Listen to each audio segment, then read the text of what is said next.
and then ask Sarah Wallace. Sarah, it's so great to have you with us. How are you doing? Hello, thank you. No, I'm delighted to be here. Thank you for inviting me. So thanks so much for being with us. Just for the benefit of the recording, Sarah is joining us from the Just Finance Foundation. Sarah, I believe you've got some slides which you're going to run yourself, so over to you. I do. Let me hope I can get this working. Is that working okay? All good. Thank you. Super, excellent. So yeah, as Emma said, I've got a combined role. So I actually joined originally the Just Finance Foundation about 2 years ago, and since then have moved across to also work across the Church Urban Fund. Church Urban Fund is our parent charity, and those of you that may know, Church Urban Fund's been running for about 35 years now. It came out of the Faith in the City report in the 80s about urban poverty. And the Church Urban Fund is a family of charities, including the Just Finance Foundation. We focus on financial inclusion and financial education, and also Near Neighbours, which is another charity that focuses on interfaith work and community cohesion work across parts of the country. So we kind of work together as a team. We all share the same office. Some staff work across programs, and I now work across all three. So that's my role. So I just wanted to quickly talk about our wider work before focusing on COVID cash course and COVID cash recovery. So we predominantly do financial education.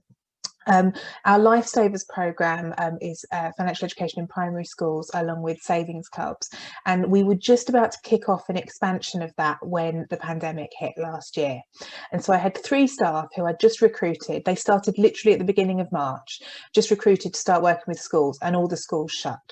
I couldn't furlough them because they hadn't been with me long enough, and we basically had to think about, what do? We can't do what we normally do, and we know how much financial hardship is going to become, that we know how much is out there already and how much is going to be coming as a result of people's incomes being hit. So we thought, we know about financial education, we know about helping people with money, but what we don't have is the networks and the connections. But through our partnerships, through Church Urban Fund and through churches, we were hearing really quickly that when everything else closed, people were still going to the church. People, even if it wasn't open, people were knocking, going to their parish priest, people feeling that there was nowhere else to turn, and actually they felt that somewhere would still be open for them is the church. So we thought, this is how we can reach out to people. We're good at providing the information and help and getting it into one useful place and sharing it with others, and they can then help those people that don't know who we are, who are in need of help. So that's really how COVID Cash Course was created. So it's changed its name over time. It's called COVID Cash Recovery now. It's a free online course to train up people who aren't financial experts but work with people facing hardship. So we aimed it originally at kind of people working for churches and working or volunteering in sort of community settings in the local community, who aren't financial experts, aren't debt advice experts, but come across people having difficulties and can maybe help them navigate the system. We work through a train the trainer model. So when we run the courses, we train up people to be able to either deliver the course as it stands, or to be able to help people with the individual bits of information depending on what's needed by them. So it's it's sort of varied between 2 to 2.5 hours. We cover entitlements, we cover kind of the main benefits system, we cover what's available for people in terms of support, whether they're off sick or if they're shielding, having to stay at home, if they're having to isolate, if they've lost their job or had reduced income, helping people manage their own money and what help is available with bills and debt and things like that. So it's a sort of a 4-step. We cover a bit around money and mental health, because we know that the two are so inextricably linked. People with mental health problems are more likely to have money problems, but having money problems is more likely to generate mental health problems. So it's all covered throughout the workshops, and as I said, people can either deliver it themselves or just help people as individuals. So we've had so much success with this. It really did grow far beyond what we anticipated when we sort of came up with it last April. We've been really fortunate that the charity All Churches Trust have been quite generous in their support of us for delivering this. And we've had some other funds as well, nationwide, and the lottery also contributed to us being able to deliver this. So we've trained nearly 1,800 charity workers and churches and community organisations across the country, and the feedback's been overwhelmingly positive. On average, people estimate that they help between around 20 to 30 people. Each person that has the training estimates they help on average. So we know that the information is getting out there to people that really need it but maybe aren't able to access the services at the moment. We've had really interesting geographical coverage. So we started off just delivering this ourselves and sort of advertising and publicising it. And then when we secured some funding, we started working with some of our partners in Newcastle, in Middlesbrough, in Nottingham, in sort of Walsall and the West Midlands, and in Plymouth. And because of their geographical reach, we then reached a lot more people, and that's just continued to grow over time, really. But churches have been quite a mainstay of the work that we do. It's not, there isn't a particularly Christian element to the work, it's just that that's who the contacts are that we have. And so these are people who, you know, feel drawn to doing this, getting involved in this work in order to help people in their local communities. We've even more recently, as I mentioned, one of our partner charities is Near Neighbours, which does a lot of interfaith and cross-cultural work. And this means that we've adapted the course for delivery more recently. We've actually got an adapted Muslim version because, as some of you may be aware, there are different attitudes towards debt in the Muslim community and, you know, different terminology that's appropriate. But we've also delivered the main version in partnership with other organisations in Urdu and Romanian and Spanish and Polish and other languages in order to help more people, really. And I just wanted to give a bit of a case study, an example of some of the work. This is Samuel, who came on the course back in August. He heard about the course and was attending on behalf of his church. He has been a real champion of ours and said how useful the course was, both in terms of they had a lot of people at their church who'd suffered a major knock in income, people in insecure work or low paid work who, you know, if you're already on minimum wage and then you're furloughed, 80% of minimum wage is not enough to live on. So, you know, people really struggling. What we didn't know at the time, and we found this quite a lot, was Samuel was actually struggling himself. I think when we first designed this course, we had this idea that there would be the people that we trained and the people that they helped, and they were two distinct separate groups. And of course that was so naive, because so many people have been hit by the pandemic and have been affected by this and had their incomes affected, that actually we found people came on this to help other people, but actually found that it helped themselves as well. And this was the case for Samuel, finding out actually what his family were entitled to and being able to get them some support as well. We've worked with other churches who've worked quite closely with food banks. We've had a lot of food banks who've sent their staff and volunteers to be trained with us in order to help the people that they're serving at the moment. Another example, St Andrew's Church in Liverpool, who are sort of a large and hugely dynamic sort of church and community centre, and have their own debt advisors under normal circumstances, but they also help run a food bank. So they've been using the information they've had in this course to help that. We've had people from, we've had Job Centre Plus sending their staff on this course, which I think is quite cheeky because they have a lot more funding than we do to be using a free charitable course. But I think, you know, that says that they seem to think that there's value in it. And even NHS trusts are sending staff on this. So it's been amazing for us. Obviously, things are changing now as the country starts to open up and some of the entitlements that were there previously have gone. But there's a lot of information that's still relevant as we start to come out the other side. We do worry about people who've incurred debt as a result of having a reduced income, people who've maybe been protected from eviction because of the hold on eviction, but actually that's not going to hold for much longer. So we know that financial inclusion and, you know, financial vulnerability is going to be a problem in the coming months, and we're still continuing to update this course on a weekly basis so that everyone that's been trained has access to the most recent information and can always go back and download the latest version. Thanks, Emma. That's it from me. Fantastic. Thank you so much, Sarah. That's so inspiring. Just to hear, let me just spotlight myself, and then I won't be a disembodied voice. There we go. Fabulous. So inspiring to hear what you've been doing, and people have started posting questions in Slido, which is fantastic. But you were incredibly prompt, which we always love it when we have presenters who are prompted to the point. So thank you. So we probably got time just to, someone asked, do you work in North Wales? And there was a couple of questions about where you work geographically. So we don't work in Wales. There's no reason that someone from Wales couldn't attend one of our courses. We do have some that are geographically specific, which is just because it means they can highlight specific help that they know about in their area. But we do run national courses that anyone can attend. What I would say is we haven't intentionally marketed in Wales because we don't have it. We haven't been able to deliver it in the Welsh language, and we don't have the resources in the Welsh language. So we wouldn't want to sort of promote it there on that basis. But absolutely, we don't have, within the border, the United Kingdom, it's open to all. Great. So if there's a link to your website or a particular resource that you'd like to draw people's attention to, do feel free to pop it in the chat.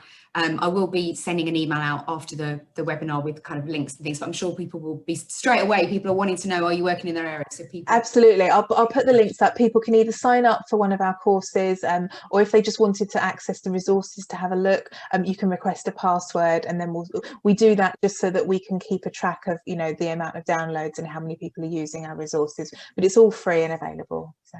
Fabulous. Thank you, Sarah. So I believe you're going to stay with us and you'll be part of our Q&A a little bit later on. Thanks. I am, absolutely. That's great. Okay, let's move swiftly on to our next guest. Martin Graham is here. Martin, great to have you with us. So for the benefit of the recording, you and your wife, I believe, together started as one. You're going to tell us a bit about your vision and what you're offering for churches to get involved with. So over to you, Martin. Thank you very much, Emma. Okay, it's delightful to be here. I'm going to tell you something of a story because I think it reveals something of the heart and not just the mechanics of what it is that we're bringing and proposing with As One. I was in business many years ago. I was Public Affairs Director of the British Chambers of Commerce and that sort of thing. And then I had quite a radical calling into full-time Christian ministry and found myself doing something evangelistic in town centres using free barbecues, and it was called On the Move. And some of the people listening, I'm sure, will have taken part in The Move. We had 24,000 team members up and down the UK, and then did it in 27 countries. And fast forward to 2008, we started to feel God saying, that's it. I have something else for you. So with some trepidation, we closed down On the Move and started to say, okay, Lord, what next? And for quite a while, we got absolutely nothing.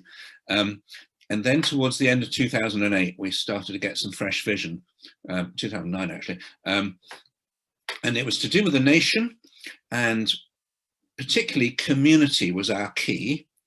And the surprise was that we were to be secular facing and not overtly Christian, which was quite a shock to us because we've been extremely overtly Christian before. But that seemed to be what God was saying, and I didn't quite understand it then, but I do now.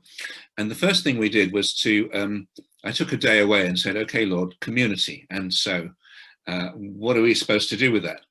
And I came to a number of conclusions, and one was that if you want to build real community, such as one used to have back in the day, you had to have quite a small catchment area. It wasn't any good trying to do it with 5,000 people, but maybe a couple of hundred you could do something with. So your street was the place we decided to start. And the thing about the street is you all share a street name, you have it in common, you're likely to bump into one another. There's something of a heritage in Britain of things like street parties. You're right there if it's a question of, helping somebody in need. So your street. And we came up with this idea of a street association, and I'll show you. Here we are. There's a picture. Get rid of that. So that's the logo we have for Street Association, and it's resident led. a bunch of residents come together every so often and say, what should we do? How should we do it? And it's all about bringing people together. That's a quiz night on a fairly middle-class street. This is a Christmas party on a very deprived street. But it's just for that street. And it's lovely how it brings people together. And one thing we noticed was that as people got to know each other, the practical help flowed quite naturally, because, you know, we British need to be introduced. And once we have been, people are very willing to help. That's a barbecue, another Christmas party, and people were very generous, even in the poorest areas. If we had a party or something, people would bring the food and the tombola prizes and the like. So that's street associations. And we ran this for a number of years, and then we started to get commissions from a number of local authorities to do it in particularly deprived areas they had trouble with because of antisocial behaviour. And we had our successes and our failures, but that's what we did. And then about 4 years ago, my wife, Gina, was driving me to a meeting of something called Standing Up for Birmingham, which was, at the time, a Birmingham Meets the Voluntary Sector sort of committee. And sorry about this sun coming there, by the way. It makes me look a bit like a zebra, but there we go.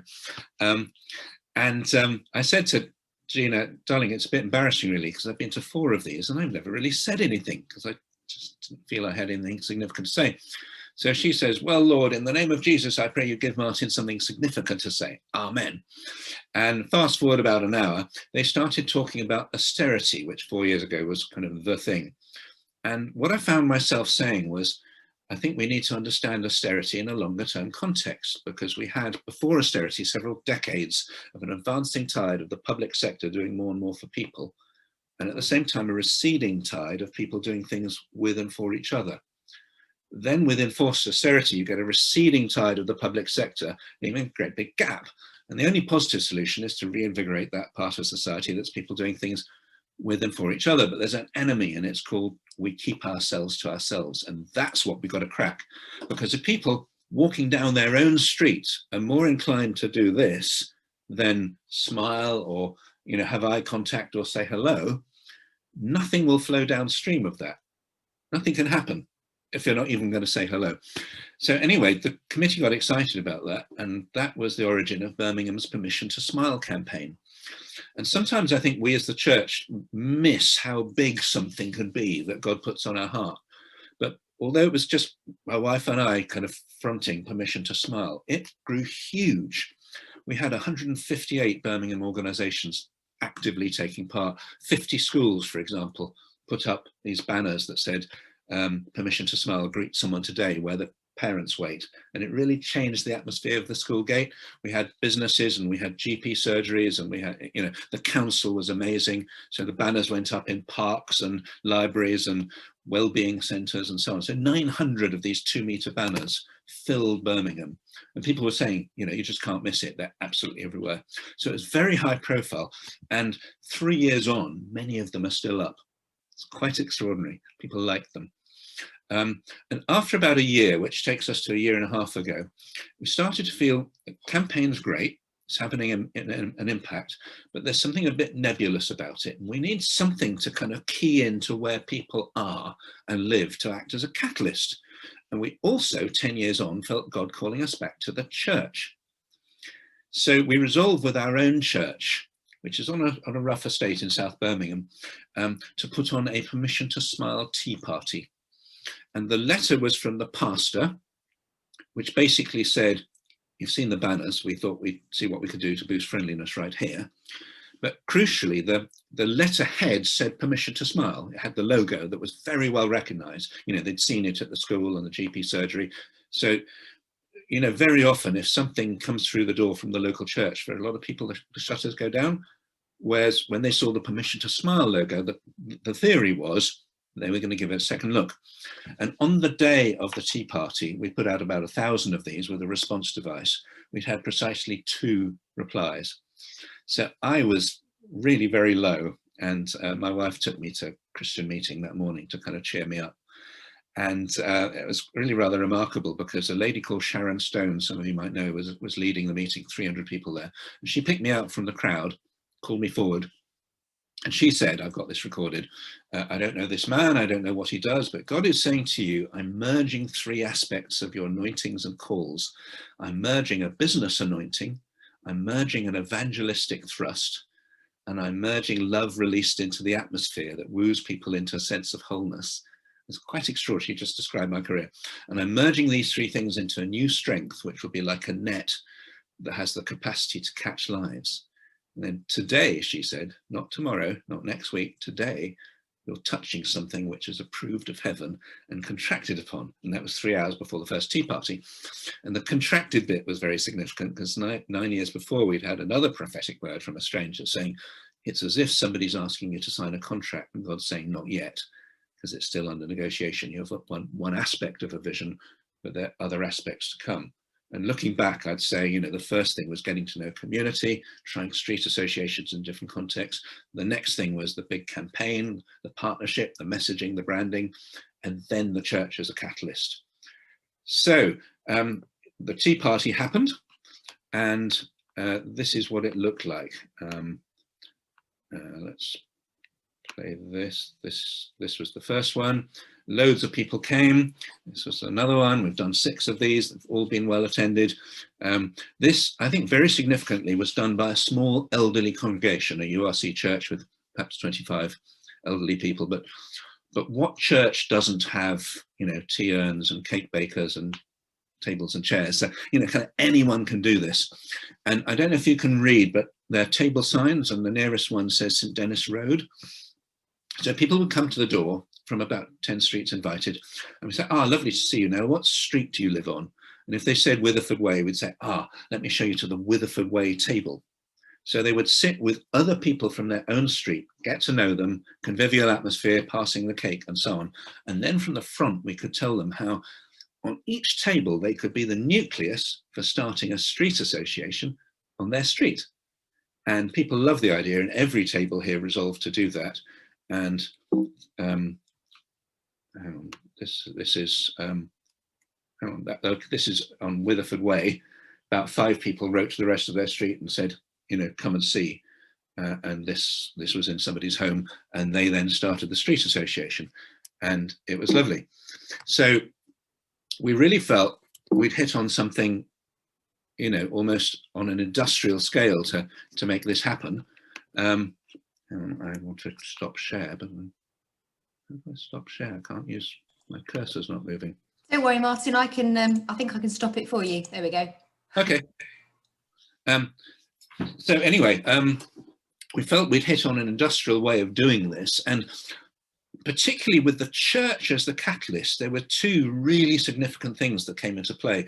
Number one, the church members who lived on those streets could be mobilized to take part in building these micro communities and get to know people. And that kind of draws people out of what can easily be a bit of a church bubble and into fruitful relationship as salt and light with the people they live amongst. But the other thing, of course, is they could pray for their street.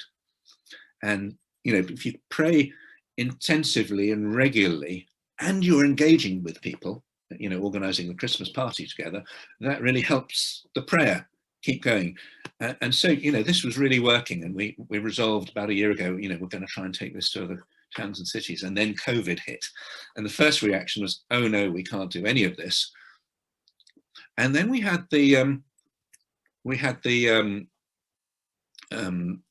clapping of the NHS and the spontaneous expression of community that I've not really seen in my lifetime in Britain. It was really wonderful.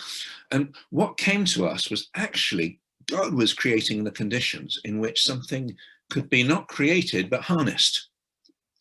And so I really believe we have a once in a generation opportunity to harness something really special.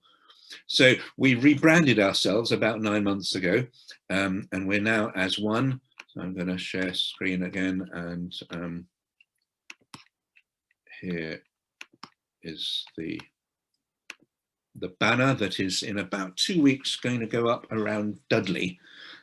400 of these banners will go up around the borough, 400,000 people, and there are 700 other areas of Britain that are kind of slightly earlier stage getting ready to go, and then there's another 12 or so that I think are very likely to do it, and there's another dozen or so beyond that that are at an earlier stage, but could well do it and at a bigger tail. So it's really quite exciting how this is coming together. So the banner is really quite directive. Fill your street with friendliness. There's room for a local logo. As one banner, there's a village version. Why is this not working? I can't. Oh, there's the village banner. That is the letterhead. So we're creating a service so every church that participates. So in Dudley, we've probably got about 40 churches that will each be a leg of this campaign, which is why the council got excited. And they said, basically, we'll fund most of it. So each church will get a box of this letterhead, and they can overprint the invitation to the Back Together celebration, a table for each street. So the church is engaging with its neighbourhood in a wonderful new way.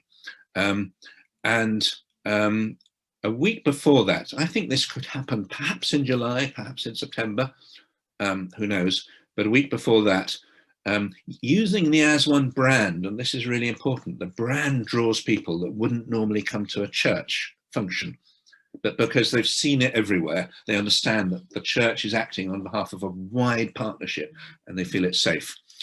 So I picture this being outdoors, a community memorial service, and it's not just about people who've died, as Sarah said, people are in debt. There's been anxiety and fear, and there's been isolation and so on, and homeschooling has been really quite traumatic for some people.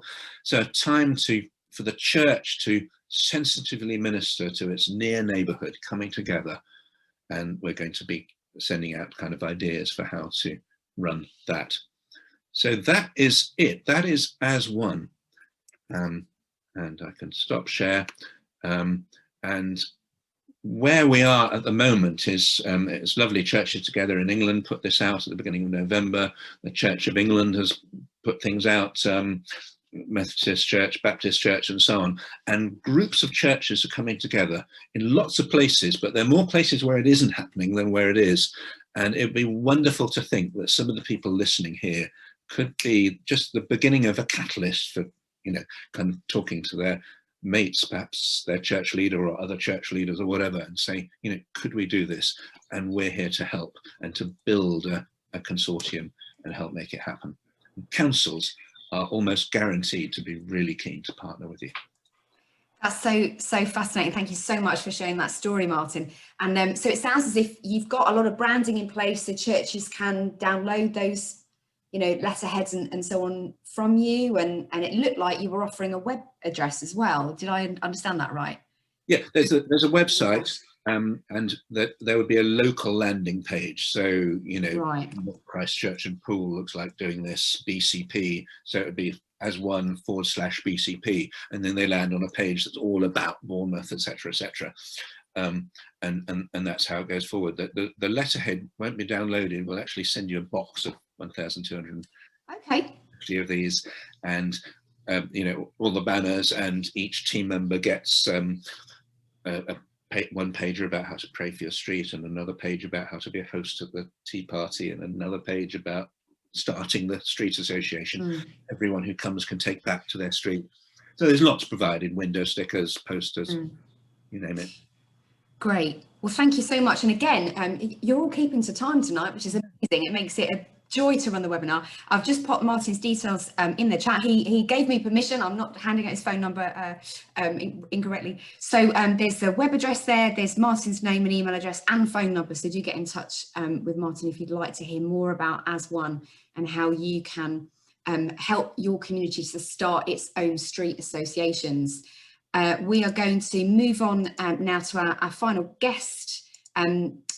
Rachel, it's fantastic to have you with us. Rachel is the Executive Director of Hope Together. And Rachel, Hope, you're always full of energy and full of, what ideas of how churches can reach out to their communities and share God's love and be good news. So take it away, Rachel.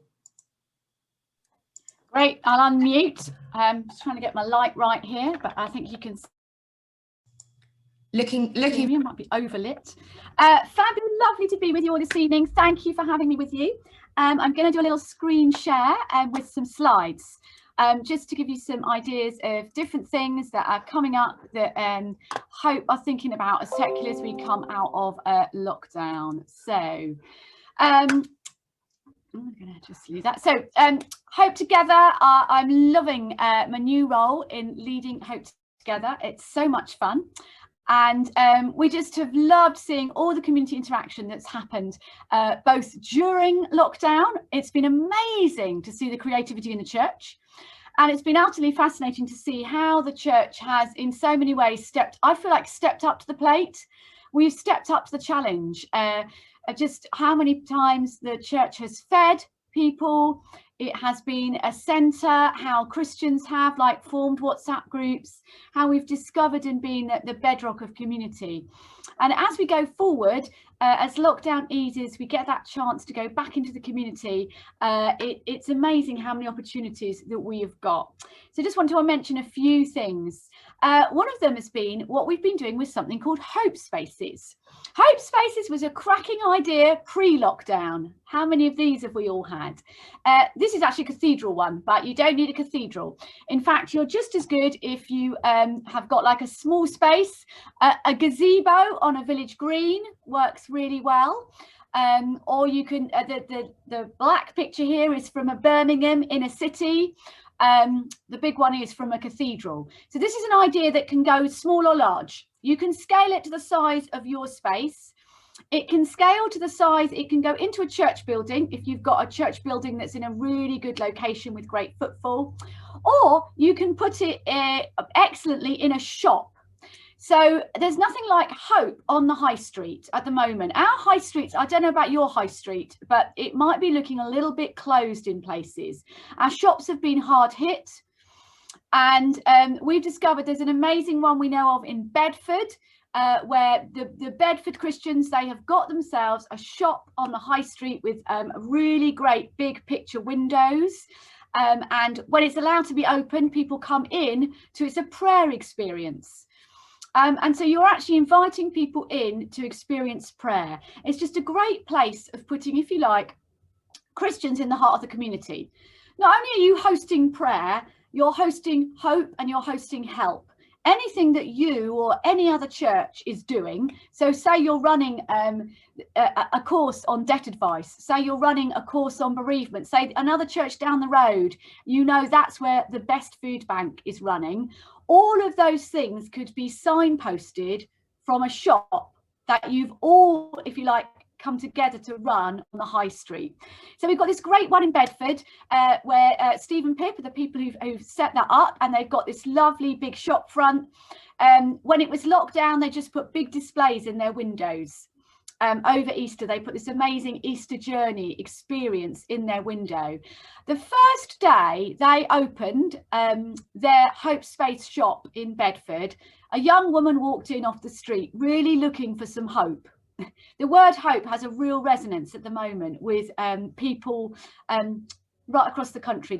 She was looking for hope. Another girl had walked in from one of the churches to find out what was happening. So they introduced the young girl to the other young girl, and she was able to talk to this young girl. They stayed in contact. She's led her to faith and she's been baptized, and all of that during this pandemic, and all because they had a shop front right in the middle of where people are. So the other thing we're doing this year with those is if people want to start a shop front Hope Space and they want some help, we're planning to get some teams of young adults who could come in the summer and help you to do that. So if you're like, oh my word, that's just all a bit too big for me, but you would quite like to have a go, even if it's just for 1 week, you take over a shop front or a gazebo. We're putting together with Fusion, that works with students and young adults, and with YWAM, to get some teams that would come and help you to do that. Just give you that, if you like, that booster to get moving in that direction. But our Hope Space, we've just come up with creative prayer ideas that you can put into a gazebo, a shop front, or your open church. All of those things would work really well with a Hope Space. And the big thing is you're there also to offer that hope. So that's Hope Spaces. And we also, when we went into lockdown, we put it online. And if you go to hopespaces.com, everything is also virtual. So you can point people to a virtual hope space, even if you can't run a physical hope space. It could just be that you put up a banner or a poster in your open church that helps people to go online and helps them to pray. This was a response to people searching for how to pray and looking for a reason and a means and how to pray. So kind of working around that, because a lot of people have been looking for help and for hope to pray. Then we created this little booklet called Hope in Uncertain Times. I think nearly 80,000 copies of this little booklet. Do you know what's so funny? I couldn't find my little copy of it. They're about this big. They fit in an envelope.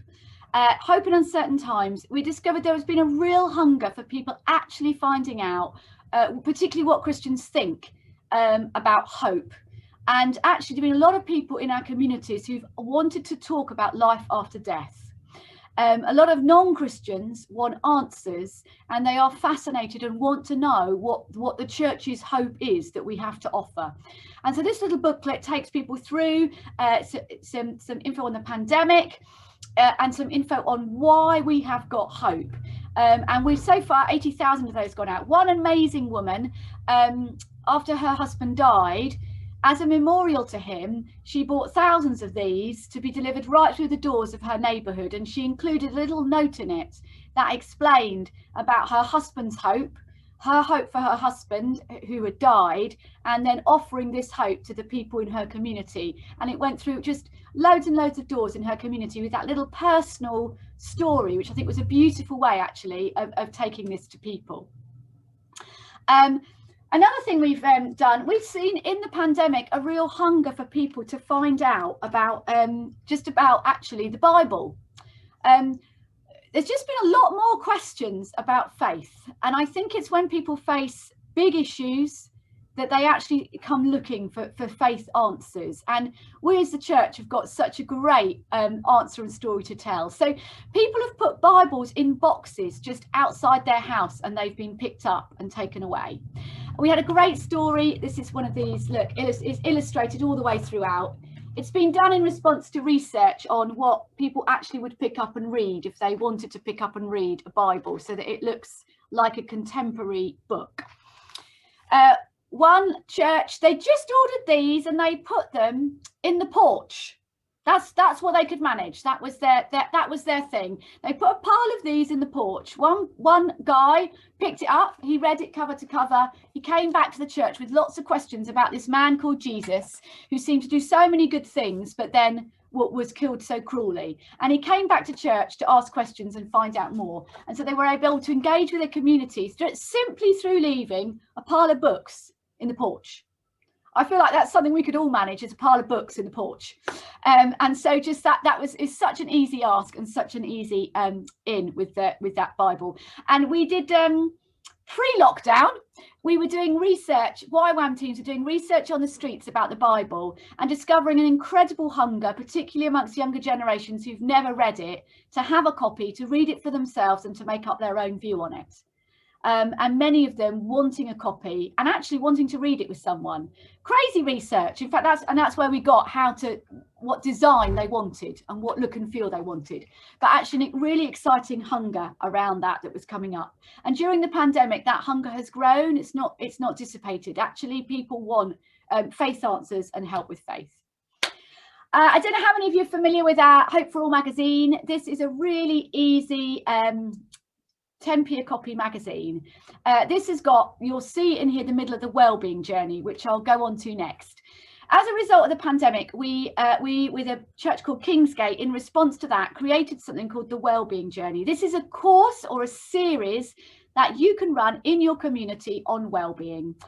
If there's anything that's come up, it's that we're struggling with a whole pile of issues, be it emotional well-being, being anxiety, be it relationships, as we've all been stuck in together in lockdown. It touches on finance. It touches on all the different areas of well-being that's been infected by the pandemic.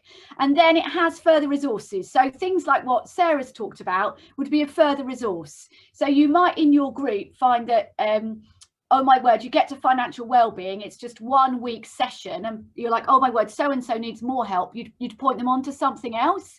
But this is just a great starter. We've had churches take this up and down the country. It's all on films. It's really easy. You can run it online. You can run it as we come out of lockdown offline. I've run an online group, and I think I've had the deepest conversations that I've had. It opens people up to have really honest conversations about what we're dealing with right now, and how we're feeling, and what's happening. You can ask me in a few months' time how it's gone. I'm about to run this in our local GP surgery. So the GP's come up to me and said, we really need a course on wellbeing for the people who are coming to the GP surgery with these needs. They don't obviously just they actually need community. And they need a group of people to deal with these things with, not just a packet of pills. And so they're asking the church if we will run the wellbeing course for the GP practice. And I'm going to run it online with a little group of us who are going to host it. And the GP's practice is going to send us people to go on that experience. So I'll let you know how that goes. Maybe Emma can, find out, and we'll let you know. So that's all online. You can, again, find out all about this on the Hope Together site or on wellbeingjourney.org. And you can run that little course. We've just seen that's gone. One course had, I can't remember how many groups it was in the community. So they ran the groups, they advertised them in community spaces, and they ran them for the community. So we found a lot of churches, it's been useful in the church, but super useful outside of the church. Really easy, everything's there, all the guide, all the notes, all the films, and you'll have great conversations. So, and if you want to tell people about it, we've made a little booklet. I've just ordered 50 of these to go to the GP practice to be handed out to people. So it's a little wellbeing journey book. It's this big. They can flick through, they can see what the course is about, they can get a feel for it. There's a postcard that then you can get Vistaprint, not very expensive. You print the time that you're going to run it, the date, and your contact email. You put it on the postcard, you put that in a little booklet. You can drop it through the doors in your community to invite them. You can leave it in the GP's practice to invite them. But then you can invite people on a wellbeing journey. Catherine from our comms team has just put it up on her Facebook account, and it's got like 42 people coming on an online wellbeing journey because she's been advertising it on her own Facebook account. So that one grows community, and I'll let you know how it goes in GP practice. Here it is, Wellbeing Journey, Your Wellbeing Matters. You've also got a youth version. So we've discovered that, I don't know if you've heard, young people have been really quite seriously hit again in the areas of well-being. So if you've got someone who can run this for young people, that again is a whole series, same thing, same idea, same design, but specifically geared for young people. And again, really easy to do. You can find out all the details on the wellbeingjourney.org and run it for young people as well. What's next? Martin, it's great. We're in conversation together, Hope and as one, particularly around praying for your streets. We're launching a prayer app in May, which means every street in the UK is on this app, and you can sign up as a church and say, we want to take these 3 streets around our church. You then go on the app, and when you've prayed for your street, you mark it up and the street changes colour. And it's just a wonderful way of encouraging your church to pray for the streets around you. Amazingly, once you've prayed for them, it then asks you to go and have a chat with everyone behind every door. And this is again where we're working with Martin, because, hey, if you're going to go and knock on the door, why don't you ask them if they want to come to a tea party?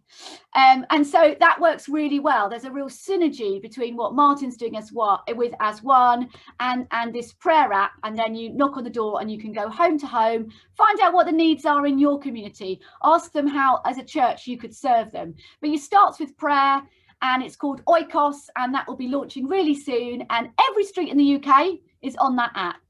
It's very similar to what Coventry did as a whole city. They did this on a city scale. They prayed for every street in the city.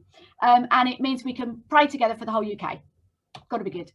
If you're toddlers, if you've got a toddler group, 74% of the parents of under 5s in this nation have great contact with us, the church, through what we do with toddler ministry. That's a massive reach. And so we just want to encourage that. We're doing webinars with people who run toddler ministry.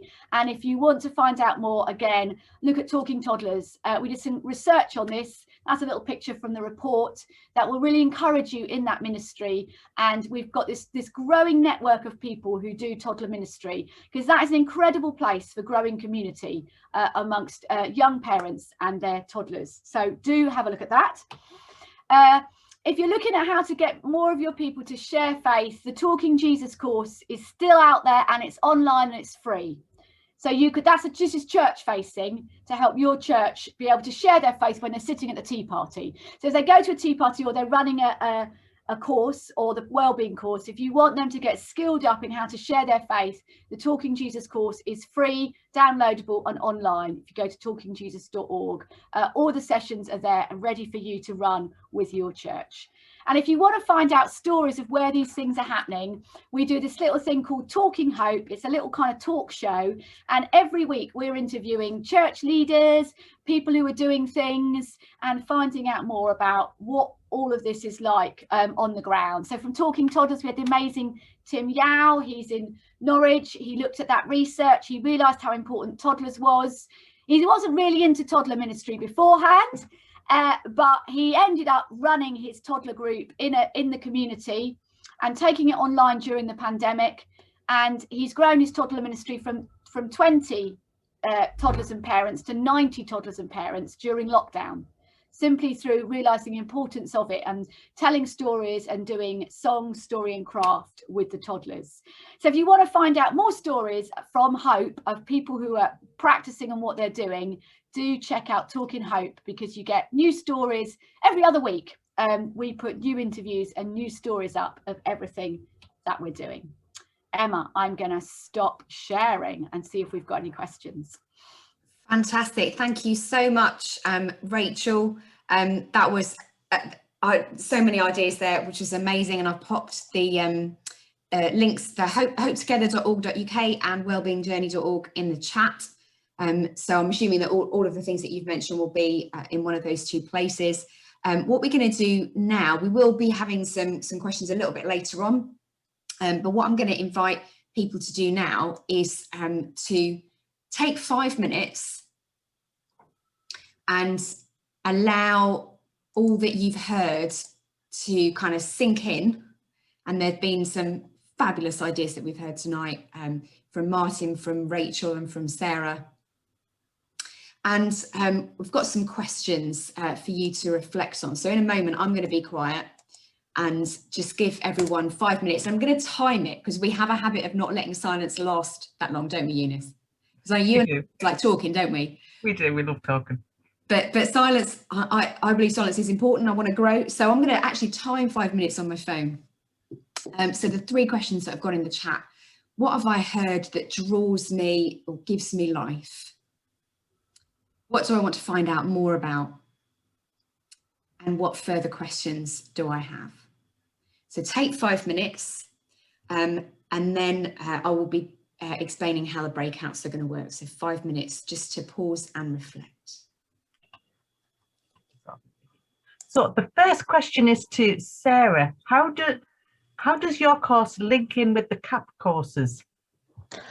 So to my knowledge, and forgive me if there's stuff that I'm not aware of, the CAP Money course is a more sort of standard course aimed at individuals and helping them manage their money better.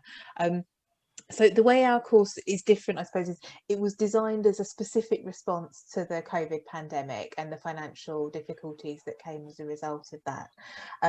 And because we knew we didn't have the reach to individuals, ours was aimed at training up other people to help.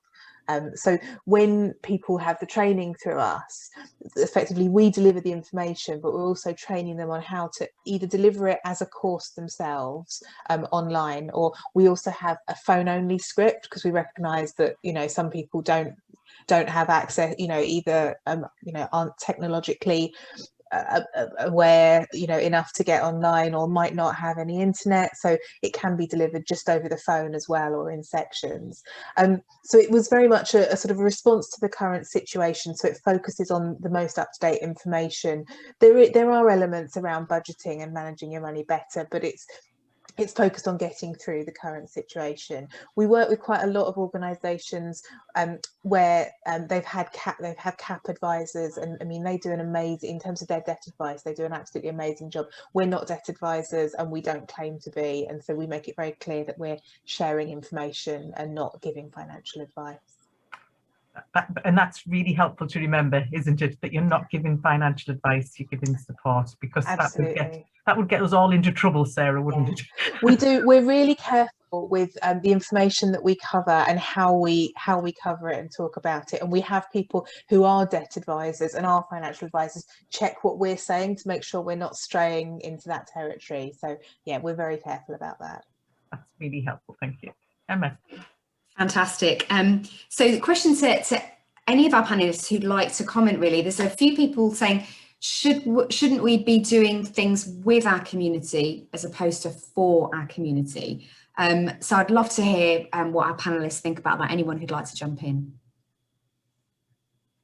I think it's great wherever you can. So I'm going back when I was in Amsterdam's. I worked with Youth with a Mission in Amsterdam's red light district, and we ran a restaurant. To raise money for charity, but it was our community that helped us. So prostitutes came and waited on our tables. A homeless guy did all the washing up. He was amazing, and that was an extraordinary community. So I love the idea of with wherever we can. So again, on wellbeing, I was thinking, I met a random woman in the street the other day, and I thought, oh, maybe I could actually ask her to come and run it with me. She'd end up doing it, but then she could run it at the GP's practice with me.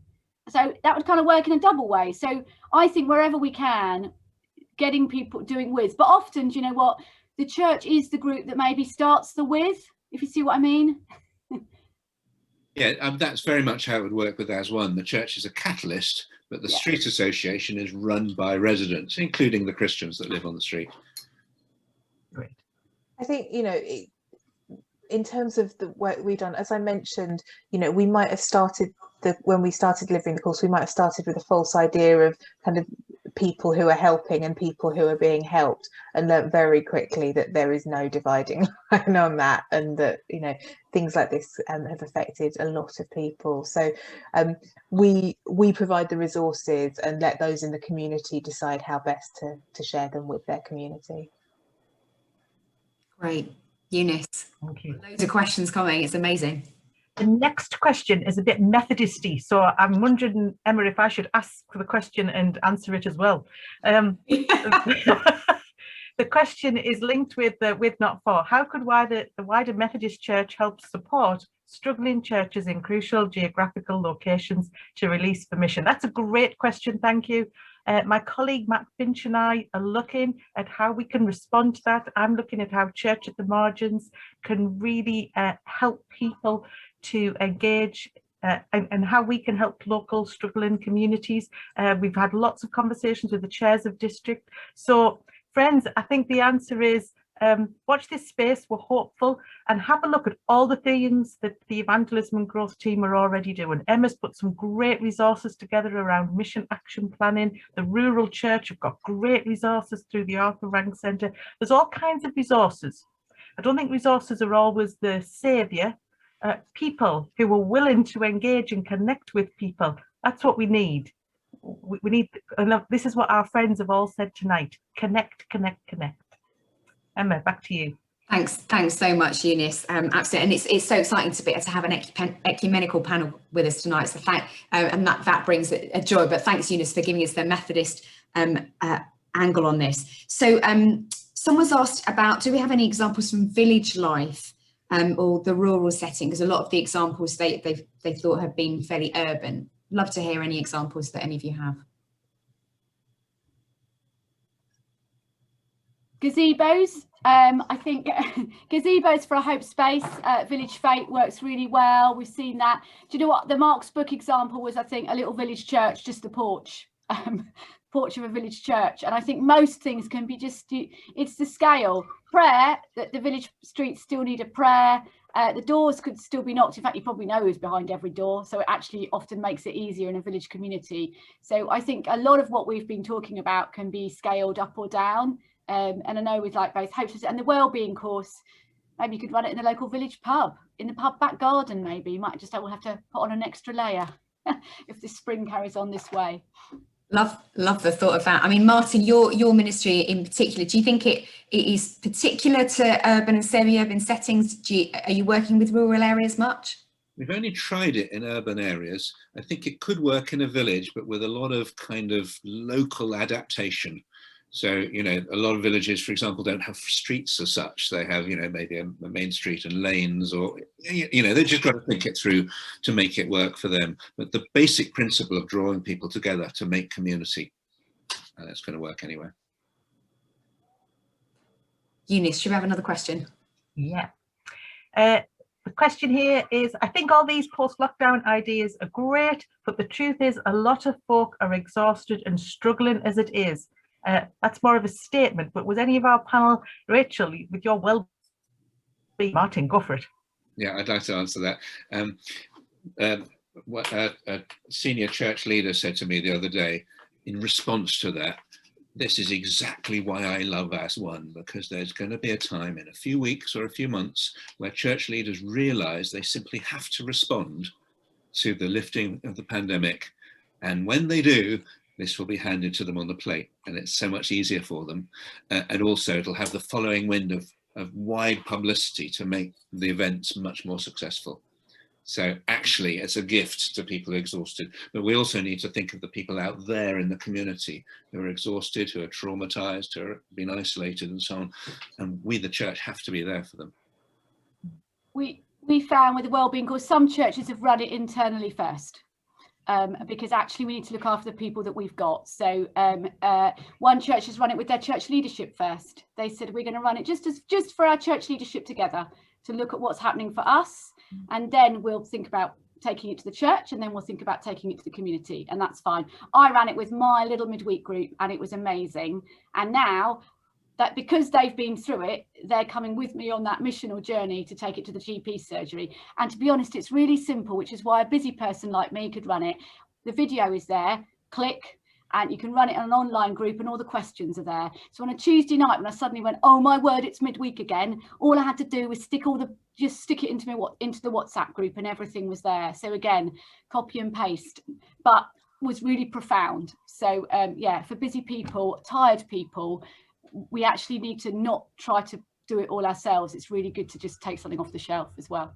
Could I just say something else? I think that another feature is if you understand As One and what's proposed, there's only a very few people that need to deal with the strategic stuff, create the partnership with the council and so on. And then when the time comes, you know, July, September, for having church-based events, it's not difficult to put on a tea party. Churches know how to do that sort of thing. And they don't have to. It's if they'd like to, if they feel envisioned to do it, then it's there for them. But the work that needs to be done now is not by the average church leader. I think I'd reflect what Rachel said about trying to make it as easy as possible for people by giving them resources that are there, that are easy to use, that are updated on a regular basis, so that, you know, there is a lot of pressure on people that take responsibility and want to help their communities and feel that calling. It's hard to then back away from it if you feel there's not someone else to step into your shoes when you need a break. And I think what we're seeing with the financial difficulties, there are people that were hit in the early stages, but there's another wave to come, you know, as furlough ends, as evictions start. You know, there are people that were affected early and there are other people that are going to be affected later. And I know that it's a marathon for people that have focused their time on helping people. So I'm not saying it's easy, it isn't. All what we're trying to do is just make it as easy as possible to get them the resources. Great, thank you. Emma. So there's a couple of questions specifically for Martin about As One. So someone's asked, can As One build on existing community groups? Does it need to start from scratch? They mentioned their Road's WhatsApp group. I know my Road has a WhatsApp group. There's also another question, something that came in the Zoom chat, Martin. Could you say a bit about the financial side of As One? So what does it cost to take part? And can we connect with existing community groups? Okay, so existing community groups are a huge asset.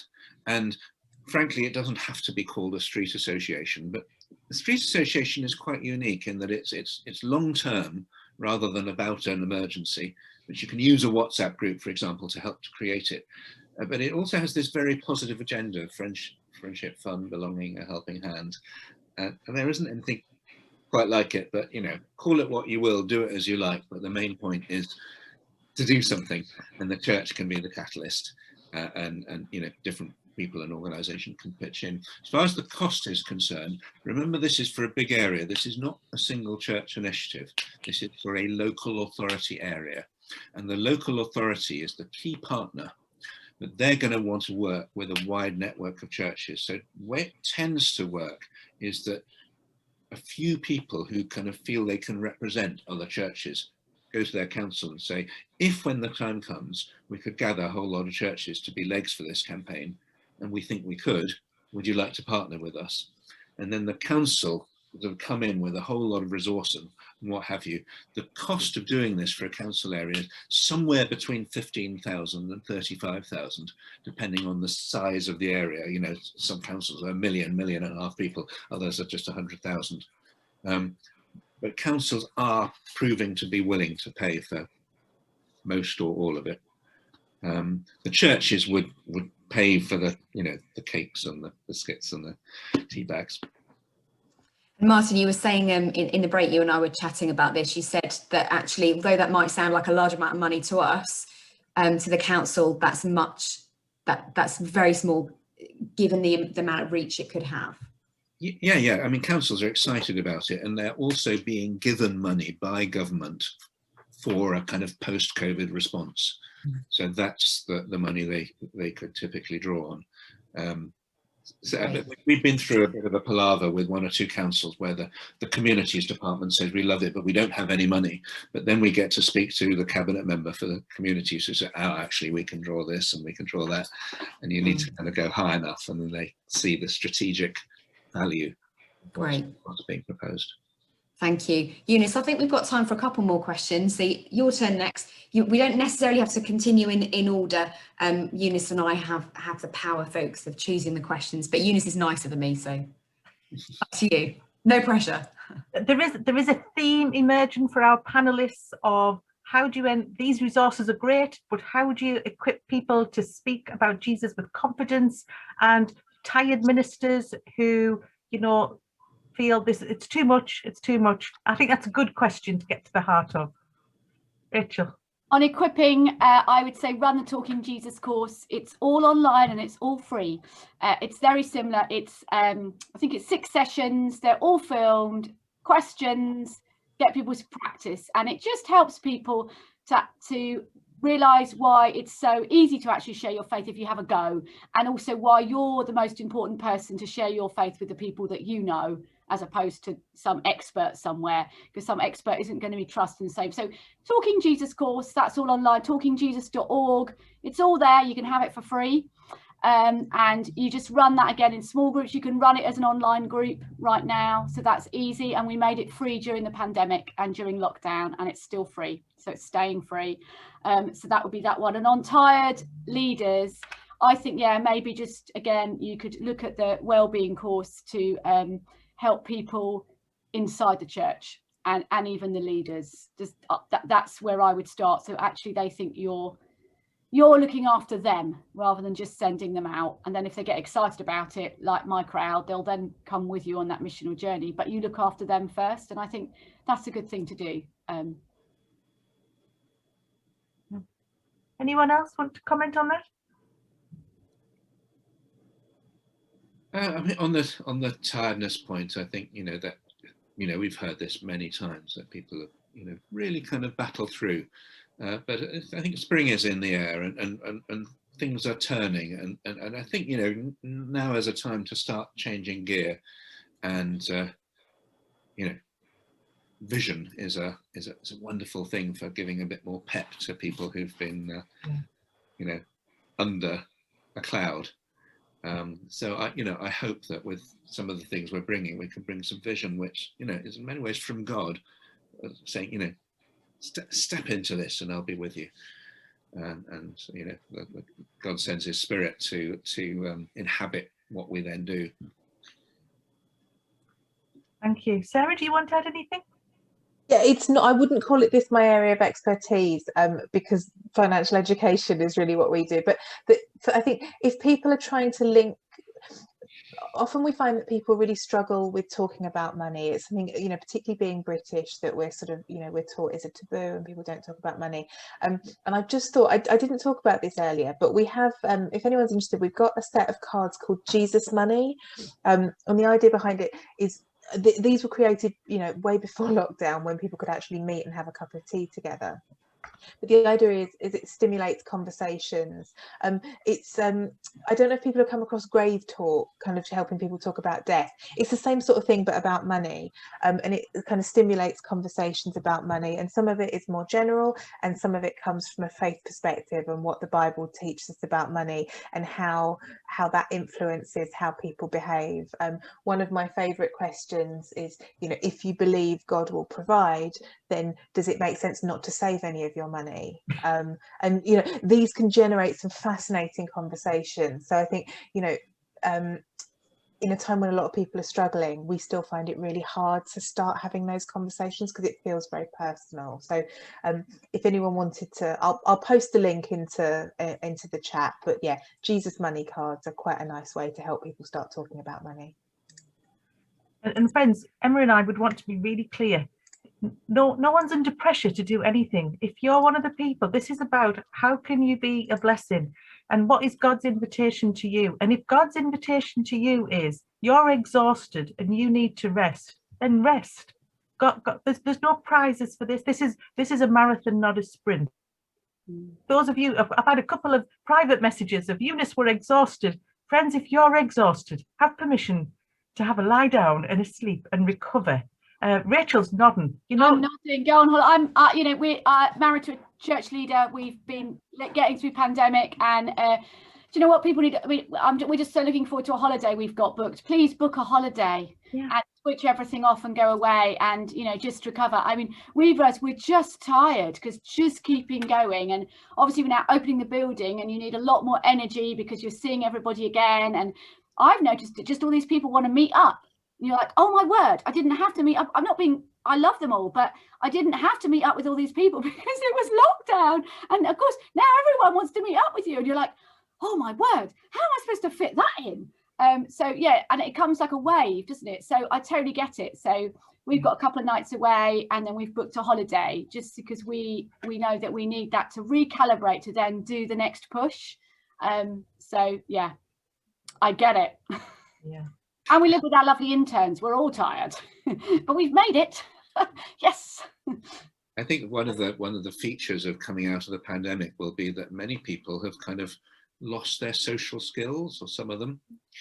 And so finding sensitive ways to kind of regather people so that they can, in a kind of close-knit and safe environment, actually start talking to real life people again, rather than shyly retreating, is going to be quite important. Yeah. Yeah. Fantastic. Thank you, Eunice, for that final, and Rachel for the final word of encouragement. And I've just popped one of those questions we asked earlier in the chat. What have I heard that draws me or gives me life?